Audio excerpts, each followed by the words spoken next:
Hey guys, how you doing? Welcome, welcome, welcome. If you're new here, I was just reaching over there adjusting a wire on my headphones. You caught me, I was over here. Welcome everyone. If you're new here, my name's Brian Craig. Please subscribe, click that notification bell, and welcome, welcome, welcome.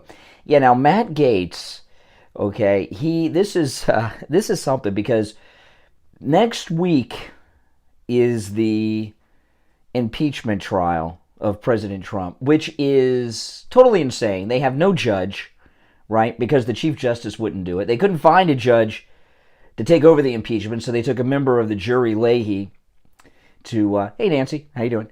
To be the judge. And Matt Gaetz, let me go through, they got a couple stories on this. They go through the same event, so we'll go through two. There's a whole bunch of stories everywhere. I'll go through two, just see if we can pick up some more info.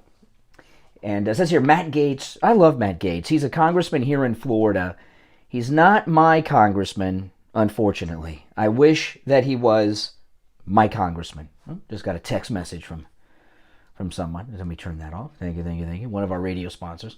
Matt Gaetz says he would resign from Congress in order to defend Trump in the impeachment trial. It says here, Republican Florida Rep. Matt Gaetz said Wednesday that he would resign from Congress in order to defend, I don't like saying that, President Donald Trump in his upcoming impeachment trial.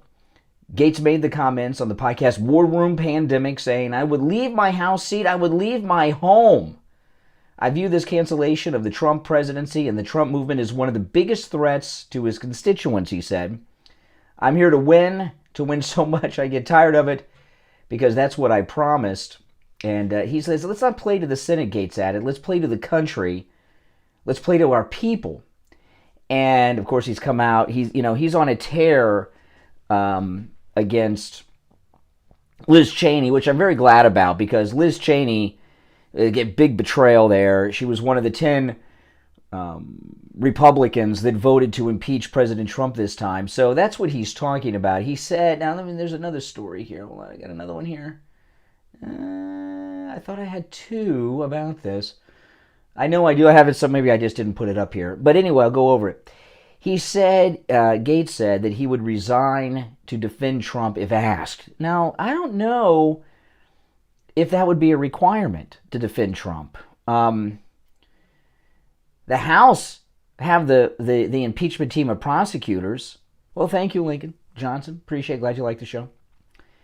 So I don't know if he'd have to resign from Congress. He said he would resign to defend Trump if asked. And, I was talking on the radio this morning about whether or not Trump should show up to the impeachment. I think he should. And a lot of people are telling President Trump that he should not show up to the impeachment. And Steve Bannon is telling him he should. And I'm telling him he should too. You got to think about it. You've got some real low-life Democrats that are the House managers, right? You've got Adam Schiff, who's trying to leave Congress to become the Attorney General of California now. Can you imagine? Could you imagine him being the Attorney General of anything? And then Eric Swalwell, who was having sex with a Chinese secret agent, Chinese spy.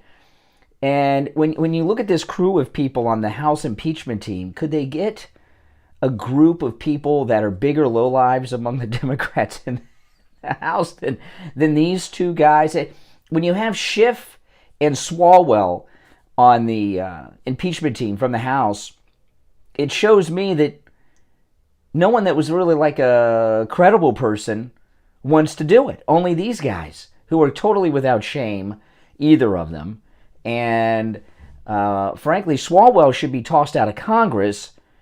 And if anyone thinks that the Chinese spy gave up on Swalwell when she was having sex with him, I promise you, no, I am not a conspiracy peddler. I am not a conspiracy person at all. I am not into conspiracies at all. I'm into real facts and real news and what's really happening. I don't speculate too much, and I'm not into conspiracies at all. Hey, Dallas, Greg in Dallas. How you doing? Welcome, welcome, welcome. But Swalwell, believe me, the Chinese, they got into his phone, they got into his computer. I'm sure they have all kinds of video of Eric Swalwell with his Chinese spy girlfriend having sex. This guy's so compromised. How can he even be a trusted member of anything? I wouldn't trust him. I wouldn't trust him to be the greeter at Walmart. So I don't even know why this guy's still in con. You want to talk about a betrayal? That's a betrayal, what he's done. But Matt Gaetz, he's a future MAGA guy for life. This is a guy that he's young, and he's going places. I love him. I think Matt Gaetz. Now, when I think about it, out of all of the members, maybe you guys have another name. I'm not saying that there's not other people that I don't like among the Republicans in the House of Representatives, because there are Republicans I like in the House of Representatives. But I would have to say, I didn't think about this till just now, so I'll say, but I think Matt Gaetz would be my favorite Republican, at least in the Congress. What do you guys think? And I'm not saying just random Republicans that you like. Is there any Republican that's out there fighting for us in Congress as much as Matt Gaetz? Marjorie Taylor Greene, I'm going to talk about her in a second. I like her too, but she's fighting for herself a little bit right now. Matt Gaetz, out of all the Republicans in Congress, I think he's the number one MAGA guy, the number one conservative, and he's like Trump, right? He's fighting for us.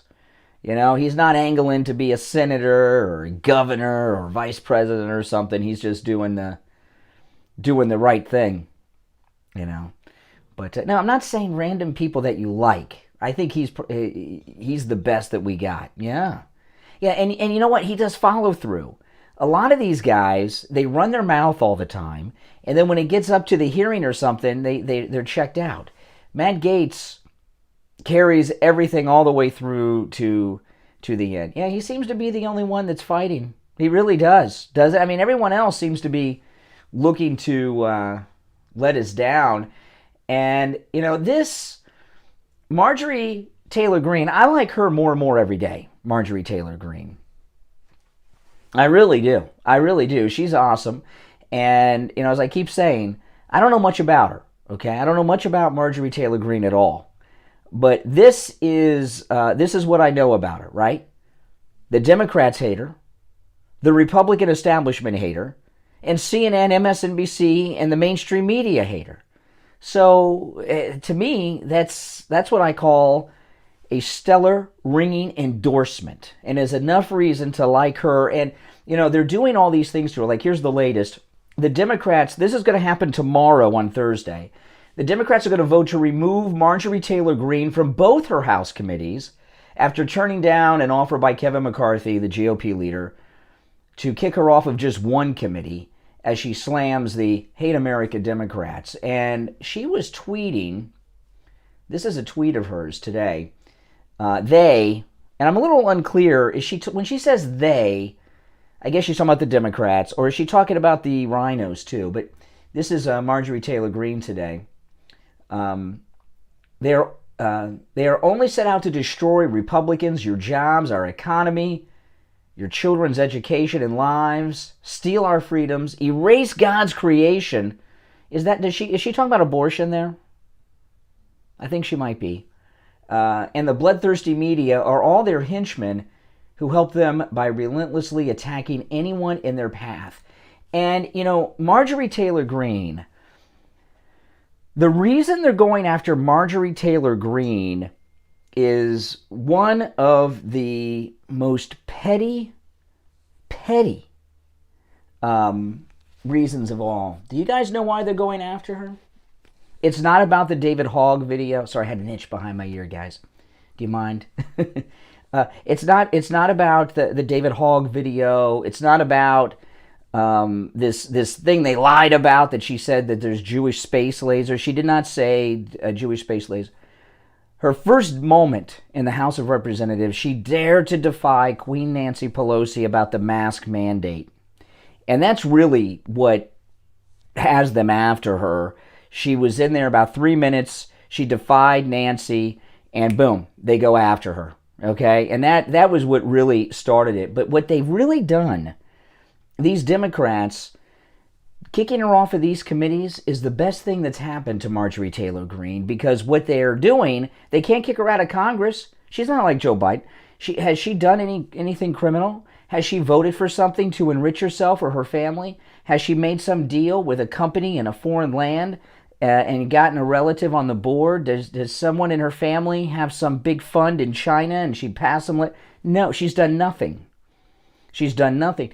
And nothing wrong and nothing illegal.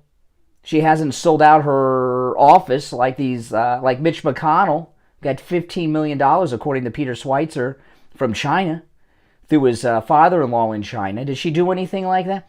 And these committees they kicked her off of, who cares? She's a freshman member. She's on a budget committee. And what's the other one? Education and Labor Committee and Budget Committee. Snooze fest. What is she going to do there? They have made her a martyr. And, she's like a modern... You know what she's like? She's like Mr. Smith Goes to Washington is what she's like. Mr. Smith Goes to Washington or Billy Jack. I'm getting text messages, so let me check my text messages. Okay, all right. Oh, one of our radio sponsors and my cousin sent me. I got a cousin that I haven't seen in like 30 years, and we live in different states, and found out just coincidentally that she and her husband are huge Trump people. And, they traveled to Washington. They saw Trump speak in Washington and everything else. So that's nice, bringing the family together. Trump. But no, they've made her this Mr. Smith Goes to Washington. They're all over her. And shame on Kevin McCarthy. Kevin McCarthy goes to these creeps in the Democrat Party and offers to take her off of one committee. I mean, he's out of his mind. But they did her and us the greatest favor of all.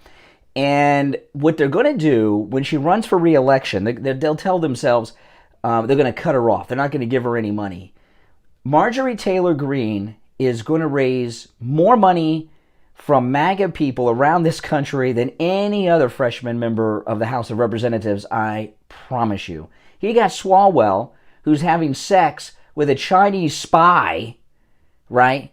And they got him on some big security committee with security clearances, and he's on this impeachment team trying President Trump in this second impeachment. Marjorie Taylor Greene, they're kicking her off committees. They have elevated her to really a very important level. And what you're going to find with Marjorie Taylor Greene when this all calms down, because now things are getting crazy with her. You're going to find that she's going to travel around.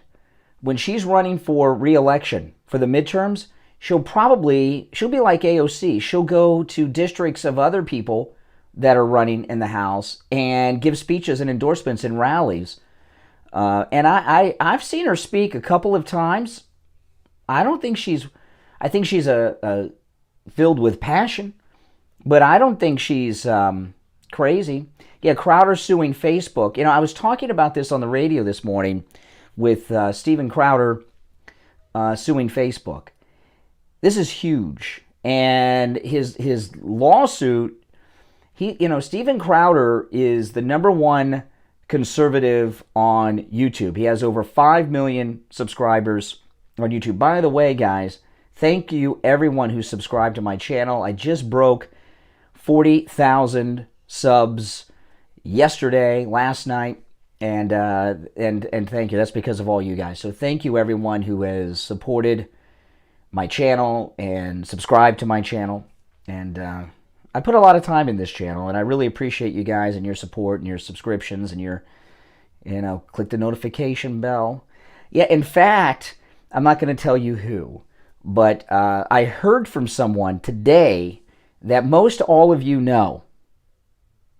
A famous person today, and I guess because I crossed a certain threshold, I'm in the area now where like important people like, oh wow, we got to check this guy out. He's got, So thank you everyone for your support. You'll find out who they are eventually, but I'm not going to tell you now. But anyway, Steven Crowder suing Facebook.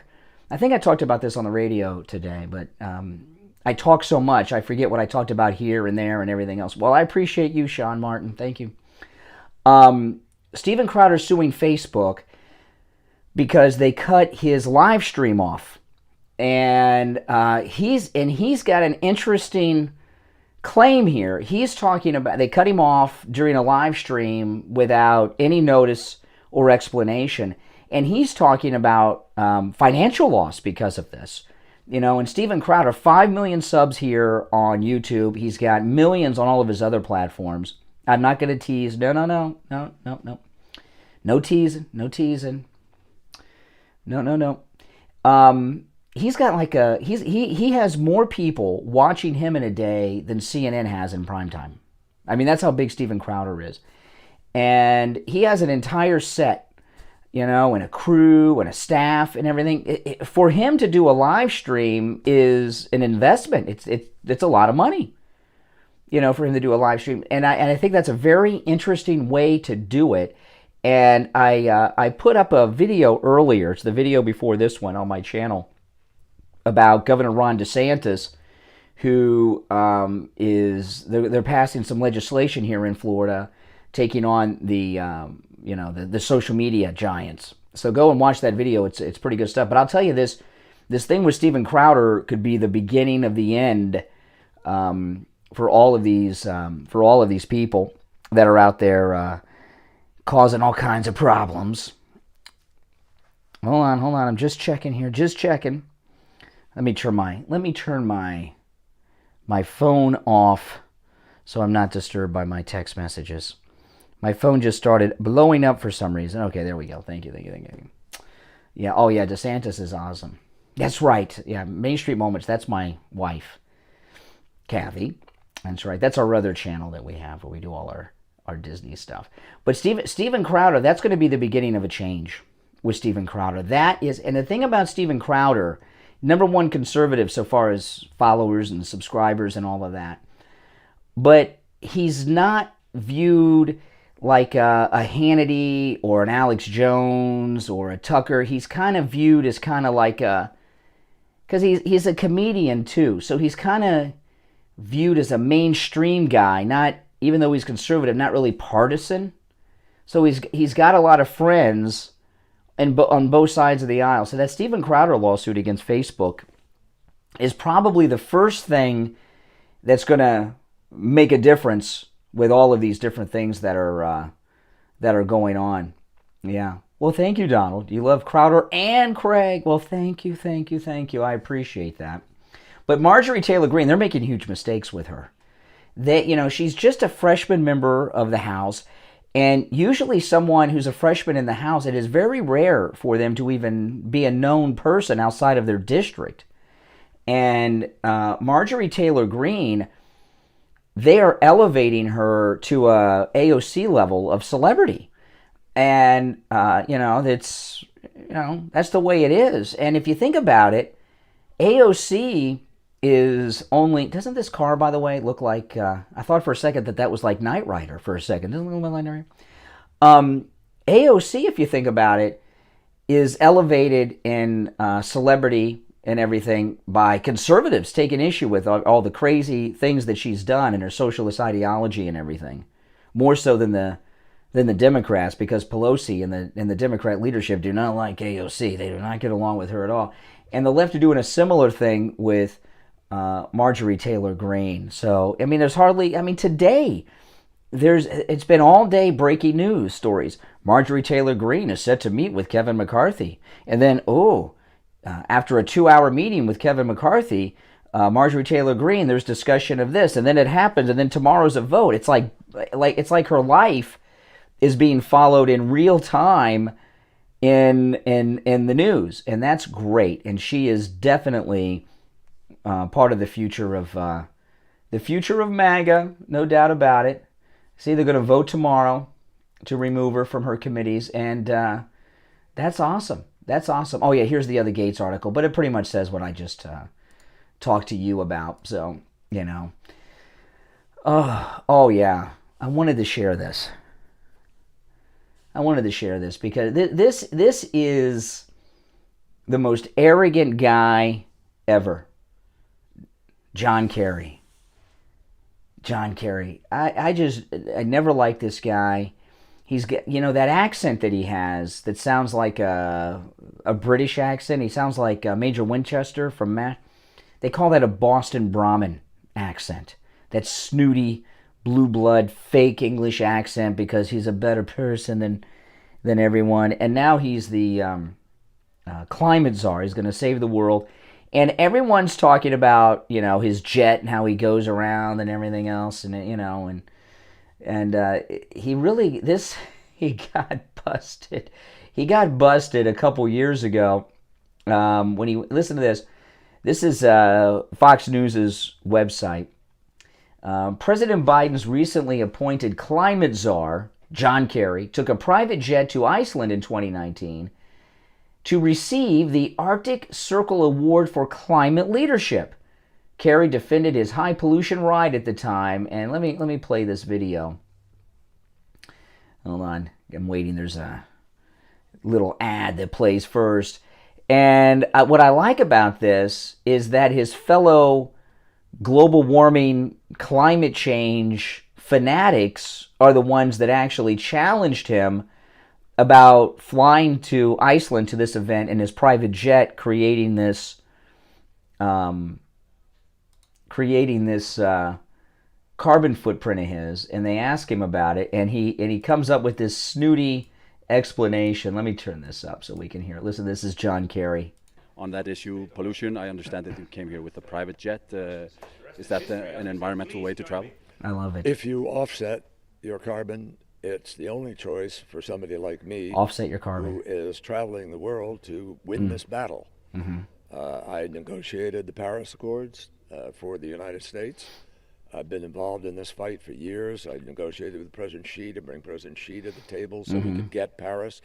And I believe the time it takes me to get somewhere, I can't sail across the ocean. I have to fly to meet with people and get things done. Well, they do fly commercial to Iceland from anywhere in the United States, by the way. So he could fly commercial. Jet pool like the rest of us surfs, but he's too good for that. It's the only way to travel. But you notice what he said there with his snooty accent. If you offset your carbon.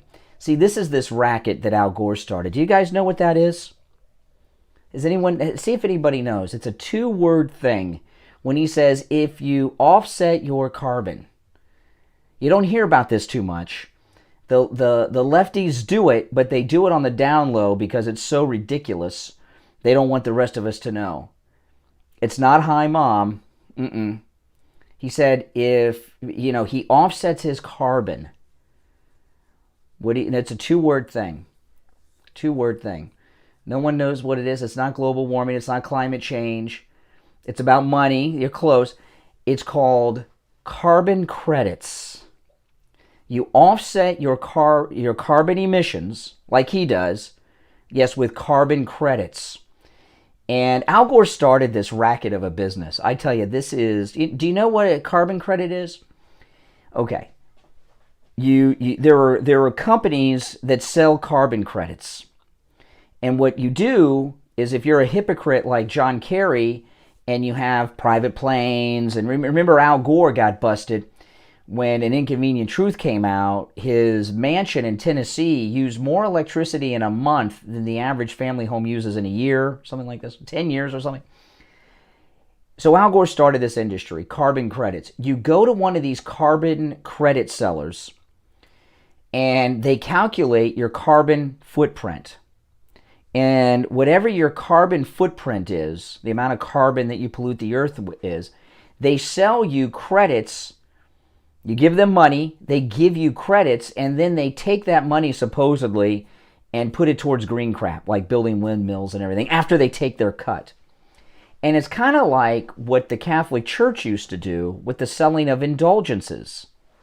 Right? That's, if anyone knows what the selling of indulgences, the Catholic Church doesn't do this anymore, but they used to do it long ago, is you could go to the church and buy indulgences, which would reduce your time in purgatory. So you could be a guy and you could play the field with every woman in town and commit this sin and commit that sin.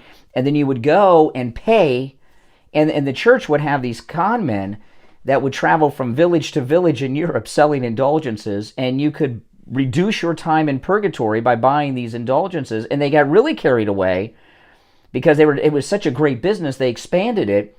You could also buy indulgences for your dead relatives to get them out of purgatory quicker that were already in purgatory. Well, that's what John Kerry's talking about when he says offset. As I fly around, if you offset your carbon, it's okay. He's talking about buying the carbon polluting indulgences, the carbon credits, and it's a big racket. That's what whenever you hear one of these climate change loons talk about offsetting their carbon, they're talking about buying carbon credits, the indulgences of carbon credits. It's a racket, isn't it? I know. It's crazy. It's crazy. Totally crazy. Oh my God. You know, this thing here about the FBI, isn't that a terrible story? Oh my goodness. This shooting with this creep happened right here in South Florida in our community. It happened in Sunrise, Florida, which is in the heart of our radio listener area. I know, which is nutty. Oh, the carbon credits. Oh, it's not nutty if you own the carbon credit company, which I believe Al Gore is a big owner in these carbon credit companies. Excuse me, at least he used to be. So it's is that a racket or what? I would like to know, for every dollar you buy in your credits, how much money do they keep before they donate? Was it? Well, this may have been some of the agents involved in the Roger Stone arrest. Who knows? I don't know.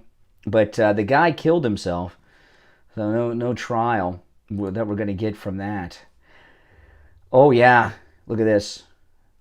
This is Variety. This is supposed to be President Trump with his long ties, And they've gone through the ratings. CNN's primetime ratings fall back to earth in first post-Trump week. And, I was talking about this to listeners. I've been talking about this the last week. This is my 30th year in radio on the air. I've been on the air for 30 years this year. And that's a long time. And that's in talk radio, by the way. 30 years on the air in talk radio. So there have been a lot of presidents. And every time there's a new president, people always ask me the same thing. What are you going to talk about when Bill Clinton's gone? What are you going to talk about when George Bush 1 is no longer president? And the nature of the talk radio business is there's always something to talk about. And what's happened, Trump came down the escalator, 6 years ago now, right? Has it been 6 years since President Trump came down the escalator? It seems like just yesterday, man. And what's happened is the cable news, all of the cable news has just been consumed with these Trump derangement people. They've changed their lineups and everything else, You give them 10, they keep 9. Probably something like that, Skip. I wouldn't be surprised. And they've been so consumed, and their whole formats have been around this Trump derangement syndrome. Now it's over. They don't know what to do. I know what to do. There's always something to talk about. There are always things in the news, and if you are, in the business of news, which they're supposed to be, there's news each and every day. But the problem they have two problems. One is Raggedy Ann. I don't know. Does she look more? Does Jen Psaki look like Raggedy Ann or Pepper Ann? Which one does she look the most like? But they've got a couple problems here with the news. Okay, one is the Trump derangement syndrome, and they just can't get over it. Boom. They can't get over it. What do they do? So they can't get away from that. Chucky. No, she doesn't look like Chucky. But the other problem they have is there are tons of stories to talk about. Like this story with Ron DeSantis. I did a whole video on it. I did the video before this on Ron DeSantis. And Ron DeSantis came out and went after Biden and Hunter Biden in particular about the Hunter Biden scandal. And there's all kinds of news every day with Biden. I mean, the story about Jen Psaki trying to get the questions in advance from the press corps so that what you see on TV, oh yeah, random questioner, you over there, that it's a staged event, a play, a scripted play. She wants the questions in advance, so she has the answers in advance, and it's a... But the media want to protect Biden. They don't want to do anything that's negative about Biden. They're in the business of covering up Biden. So there's news stories each and every day. None of them do they talk about because it exposes Biden for being what he is. Or Jen Psaki. What Jen Psaki is doing is that, could you imagine if Spicer or Sarah Huckabee or McEnany was trying to get the questions in advance from the press corps, what they would do? They would run them out of the White House, demand they be fired for this inappropriate business. But Jen Psaki does it, and they don't even talk about it. So, you know, the news, they're really screwing themselves because they want to cover for Biden. Trump's gone for now. He'll be back next week. They'll have a good run next week because the impeachment trial. I hope he shows up to the trial. You know, so that's what their problem is. But these ratings, okay, so CNN primetime ratings fall back to earth in first post-Trump week. Look at these numbers. Okay, this is CNN back in January, right? 8 p.m., 5.19 million viewers to CNN. This is the last week in January, 2.04. So they've lost more than 50% of their viewers. Fox News has lost too, but not as much. Now this was right. This is the first week in January. Fox News, 8 p.m. That's Tucker, 4.18 million, dropped to 3.5, which is normal because we're post inauguration. And Hannity from 3.79 to 2.97, but CNN, they've just been destroyed. They've been destroyed. You know, and so has MSNBC's taken a big hit. 8 p.m. Who's that guy? Chris Hayes. Chris Hayes on MSNBC at 8 o'clock. He's first week in January, 4.6 mil now, exactly about 50% at 2.3 mil. You know, and 10 p.m. on MSNBC, 4.6 to 2.6. So that's, you know, they've lost half their viewers. And at 9, 5.3 to 3.7. Not quite, that's Rachel Maddow, not quite half, but getting across there. You know, if they would report the news as they're supposed to be doing, like talk radio, they would have no problem at all. That's why we in talk radio, or Kathy and I on our podcast, we have no problem. I mean, this is, you know, this is the way it is. But see, they're all about ideology and covering. See, conservatives, one of the biggest things you hear people criticize conservatives for, the other conservatives say is, you know, unlike, you know, the Democrats are always united, and we Republicans are always criticizing one another. And sometimes, you know, maybe we get overhand, but we aren't in the business of covering up for other conservatives. You know, since Trump came down the escalator, I never have had an unkind word about President Trump. I think he's awesome. I've never criticized President Trump. I never will criticize President Trump. But it's not because I'm covering up for President Trump. It's because he's never done anything. These guys know, like for example, I'll give you another example. Okay, the Psaki thing, one of the questions, that's a huge story. Huge story. The biggest story with Biden so far is he broke a record. In his first week in office, he put more people out of work than any other incoming president in history. Think about that. You know, and I bet you, the population's bigger now, but I bet you Biden put more people out of work his first week coming into office than lost their jobs the first week of President FDR, President Franklin Roosevelt's first week in office at the height of the Great Depression.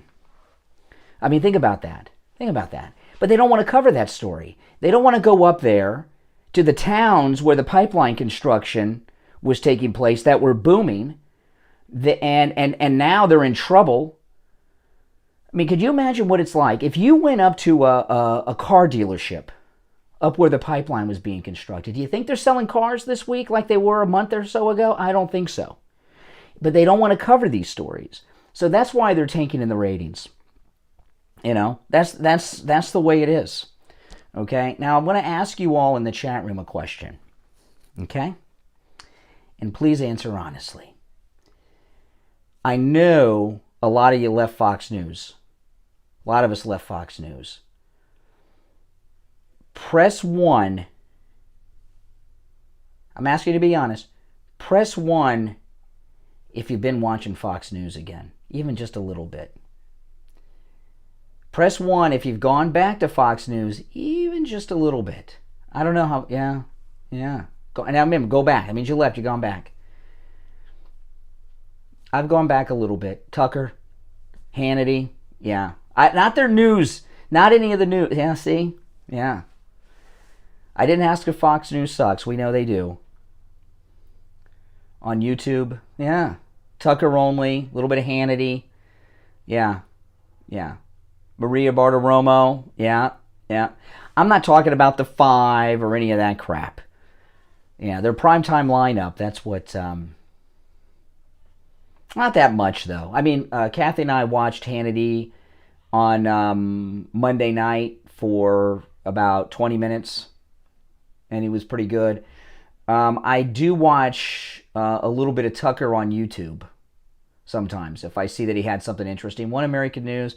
I watch more Newsmax than anything, but I watch mostly things on YouTube. I don't watch too much on the TV anymore so far as news. One American News. I do have the One American News app on the TV in the bedroom and the living room, but I don't really go to it too much.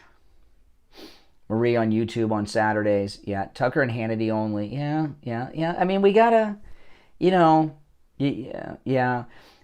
I don't think Tucker and Hannity and Laura Ingraham should be punished for what's going on the rest of Fox News Channel.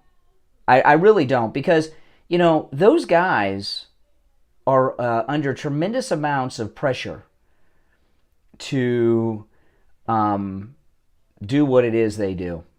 And I think people are too hard on Tucker, Hannity, and Laura Ingraham. Newsmax, don't blame Newsmax for Bob Sellers. I was talking about Bob Sellers on the radio today. Bob Sellers is a jerk. And Kathy and I have been talking about, we've been watching Newsmax for just a couple of months. I love Newsmax TV. I think Stitchfield is great, by the way, who comes on at 8 o'clock on Newsmax TV. And I really like him. At first I was, I don't know. I like Greg Kelly a lot.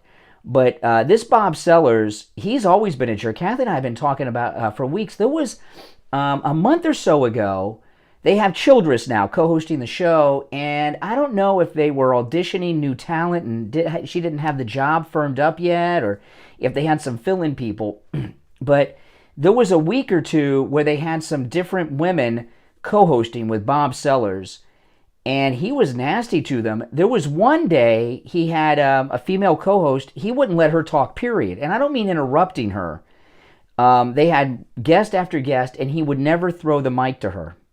He is a nasty man, Bob Sellers. Not just to Mike Lindell, to everyone.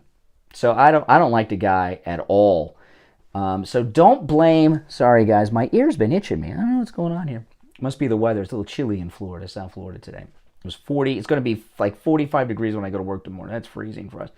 So don't punish Tucker, Hannity, and Laura Ingraham, who are under tremendous pressure over there to stand up and do the things they do because the rest of Fox News are a bunch of jerks.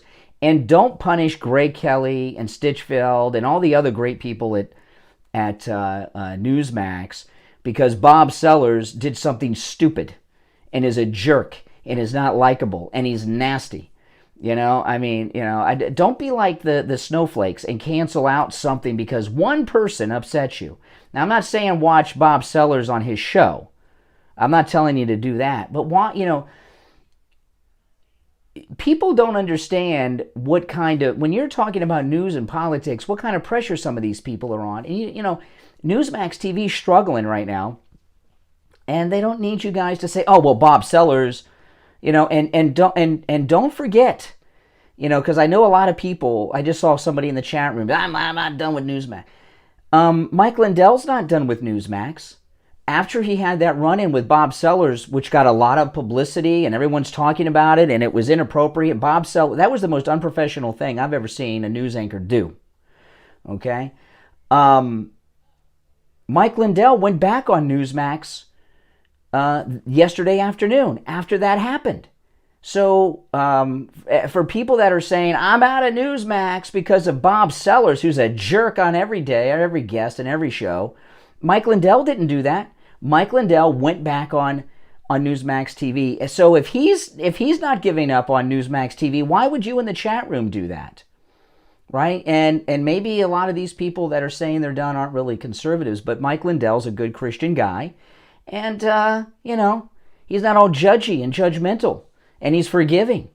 So Mike Lindell didn't give up on Newsmax TV because of that, so you shouldn't either, you know, and all these people on their high horse. I'm not watching Fox. I'm not watching this. What are you going to do? Not watch anything?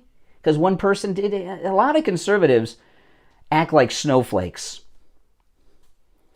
Bob Sellers, he shouldn't be on news. You know, I would think Newsmax, someone like Bob Sellers is on Newsmax because Newsmax was really struggling right before. But now that they have viewers, because they have real viewers now, Newsmax can attract some real talent over there. And they should, and replace Bob Sellers, put him on the weekend or something. That was very unprofessional. I'm sorry. There are people that are in my chat room here on YouTube and on other, I see them all the time on YouTube comments on other people's videos and everything. And they're fake conservatives. They're troll liberals pretending to be conservatives, and they're trying to get people to do certain things and cancel everything. I mean, that's the way it is. And, you know, I got a DM from a listener on Twitter this morning. They had deactivated their Twitter, and I was telling people that when you deactivate your Twitter, that you have 30 days to reactivate it without losing your followers and the people you follow and losing your content. And they were very grateful that they heard me say that, and they deactivated their Twitter in a rage of anger, which we all had, and they're glad that they reactivated it. So I hope some of you others did that too. I think that was a bad decision for people to delete their, and you know what? And a lot of the leading voices in these chat rooms like this one about deleting Twitter, again, liberal trolls pretending to be conservatives to get you to cancel yourself. You know, that's the way it is. You want a pro-Trump network? I don't want a pro-Trump network. I want a diversity of opinion. I'm not really interested in hearing liberal give knee-jerk discussions. But the thing is, I mean, have you been to Trump rallies? You know, certainly you've seen them online and on TV. Trump. The MAGA movement is not as big and diverse as it is because he was only reaching out to people that agreed with him. Along the way, when he first came down the escalator until today, he's attracted a lot of people that have been Democrats their entire life. Look at that whole walk away movement, right? The whole walk away movement. You know, you don't become successful with a coalition like President Trump has built by preaching to the choir. So, you know, you really don't want a pro-Trump platform or social media. You want something that's available to everyone because people were exposed to Donald Trump and his ideas that never followed politics or were lifelong Democrats. Okay, and if you're just on a conservative platform somewhere, you're only reaching people you agree with, and that's not how you make it big, like President Trump. I do have Telegram. I've not been on it in years. I've never really figured out how to use it. I am on all the other social media platforms. There are links in the description of all my videos. Most everything, Brian Craig Show on most platforms I'm on, but I've not been on Telegram in years. I do have it, but, it's not, no, you want to reach people, that aren't already going to support your ideology. Diversity of opinion is a great thing. Now, I don't mean like some show like on Fox, like Outnumbered, where they have Jessica Tarloff or one of these other with their knee-jerk reactions. Oh no, making America great again is bad. I'm not talking about stupid, that's just, okay, we need the liberal viewpoint. What's the liberal viewpoint on this? I don't mean that. But,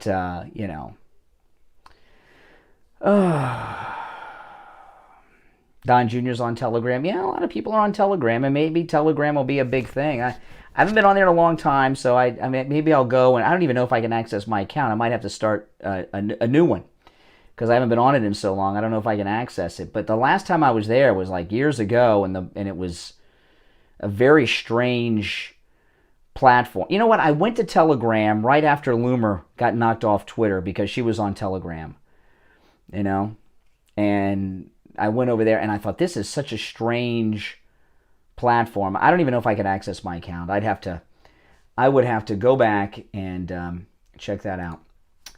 Now this one here, Lindsey Graham is such a wishy-washy guy. Lindsey Graham's defending Liz Cheney, saying she's one of the strongest conservative voices. Are you kidding me? She voted to impeach President Trump. Is that the kind of strong voice we need? I mean, Lindsey Graham, you can always count on Lindsey Graham to play every side of everything. I'm going to sneeze, guys. Don't worry. It's not COVID. It's just the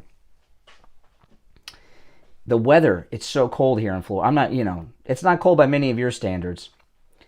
But this weather change just messes with my sinuses. Pompeo and Flynn are now living in Florida. Everyone lives in Florida because we don't have a state income tax. Nope, the sneeze went away. I didn't sneeze. But thank you in advance for the bless you. That'll be for my next sneeze. But, Ivanka. Yeah, there's no state income tax in Florida. That's why all the superstar rich people live here in Florida. But you can always count on Lindsey Graham to play both sides of everything, You want to move to Florida? Yeah, well, if you want to live in Florida, you want to live in South Florida, because when you get out, the South Florida area ends at a place called Fort Pierce, and you're no longer in the, we're in the subtropics. You're no longer in the tropics once you get to that point, and the weather's colder, and it's much different. You don't have, the South Florida, Miami weather that Kathy and I have, you don't get throughout all of Florida. Yeah, Kurt Schilling moved to Nashville. A lot of people. Doesn't Ben Shapiro live in Nashville? I think maybe he did move to Nashville. Now this one here, when was this picture taken of Kamala Harris? That looks like a very old picture. This is Breitbart. Planned Parenthood CEO completely over the moon with Kamala Harris as vice president. She's demonstrated her facility of understanding our issues, but also the intersection of sexual and reproductive health care with issues of race, with issues of the economy, democracy, American values. I'm completely over the moon and so excited to support her leadership and support their vision for how we transform healthcare, as well as sexual reproductive healthcare, she added. Is this just me thinking this? Am I wrong about this? But is abortion like a dated issue? Is that like a dated issue? It seems to me to be an issue from like the 70s or 80s. Of course I'm pro-life, and I know most of you are pro-life too. And maybe all of you are pro-life in here right now. I don't know. But when Planned Parenthood, you're talking about the surgical abortions. With all of these morning after pills, I really don't think that abortion is an issue now. And I bet you women of childbearing age, like they've said, how old is Kamala? Does anyone know how old Kamala Harris is? How old is Kamala Harris? Does anyone know offhand, or do I have to Google it? Anyone know? Let me look it up. I'll Google her. Hold on. Kamala Harris. I'll just Google her. how old is she? She's 56 years old. Okay, she's 56, Kamala Harris. Now, what I used to hear Planned Parenthood say all the time is that men should not have a voice when it comes to abortion. And they would give a reason for this, right? And the reason they would say men cannot become pregnant, so they should not have a voice in abortion. Okay? And whether you agree with that, it's a ridiculous statement. Well, she's 56 years old, right? Yeah, she's 56. Come on, is she beyond childbearing years? Can she become pregnant still? If a woman can no longer become pregnant, should she still have a voice on abortion if men can't? I don't know. But if you went to women that are big into abortion now, I bet you most of them on the younger side are Kamala Harris's age and older, 56 and above. 56 and above. They're not childbearing years anymore, but they're older, right? If you went to women today that are of childbearing years, surgical abortion, I bet you would be repulsive to most of them, because there's those pills now, right? The morning after pills. So abortion at that point, the point that Planned Parenthood's talking about, is something that a lot of them probably wouldn't even support or want to support or have anything to do with, you know. And also, you know, back in the 70s and 80s, when that was a big issue, you know, a woman being pregnant out of wedlock had a lot of stigma to it, right? And, you know, in society, if a woman was pregnant out of wedlock, you know what they thought about her back in the 70s and the 80s, when abortion was a big issue and it was a difficult thing. Like, remember, some of you may be old enough to remember Dan Quayle and Murphy Brown. Murphy Brown was a TV show, and the main character, Murphy Brown, a woman, she was, wasn't she a TV anchor? I never watched the show, but I remember the controversy. And she was pregnant, she wasn't married, and Dan Quayle, he was vice president with Bush 1, he just thought this was just a terrible role model, out of wedlock and all this stuff, and it was a big controversy. That's not the way things are anymore. If someone's pregnant out of wedlock now, no one cares, you know. So there's no stigma attached like back in the young days of Kamala Harris. So, you know, in fact, Kathy and I were watching an old episode of The Love Boat the other night. And this woman comes on board and she meets the doc, right? The ship doc. And she says that she's checking in with the doctor because she's pregnant, and her doctor wanted her to check in with the ship's doctor for the cruise. And Doc says, "Okay, where's your husband?" And she says, "I don't have a husband." And then they play like serious music, and Doc gets serious. This is like 1980, 81, and he says, "Oh." Right? You know, now, you know, that wouldn't even be a question. And you know, so the reason I bring this up about the stigma, one of the reasons that old-time women like this supported abortion is because if a woman was pregnant out of wedlock, it would be difficult for her to function in society back then, because there was such a negative stigma, and that stigma is gone, you know. And there really needs, and on top of that, Roe v. Wade was a decision that was made by the Supreme Court in 1973. And by the way, Norma McCorvey, the Roe woman, never had an abortion. She had that baby. The Roe baby is alive today and is about my age. Okay? But the Roe v. Wade decision by the Supreme Court, and the other abortion decisions made by other courts at that time, was based on medical technology of 1973. And children were not viable outside the womb as early as they are today, right? Because they didn't have the technology then that we have now. So those are really, you know, the left always call conservative science deniers, right, with the climate. But they're denying a lot of science too when it comes to the abortion issue. And all the court decisions were based on medical technology of 1973, which I don't want to use any of that. Oh, this is just one last thing here. The mask police, you know, the federal mask police, CDC, mask order will be further enforced by federal authorities. What does that mean?